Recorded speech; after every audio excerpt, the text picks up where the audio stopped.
राहतात. त्यांचे मुले नातेवाईक किंवा नातवंडे परगावी उद्योगधंद्यासाठी गेलेले असतात. तेव्हा घरात कोणी आले तर त्यांना सतत चालता येत नाही, त्यांना एका जागी बसून राहावे लागते. म्हणून आम्ही हा प्रयोग केला आहे. चला तर तुम्हाला आमचा हा प्रयोग दाखवतो.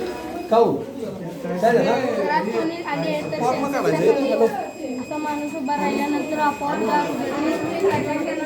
माणूस आत गेल्यानंतर आपोआप दार रात्रीच्या वेळी लाईट आपोआप लागते.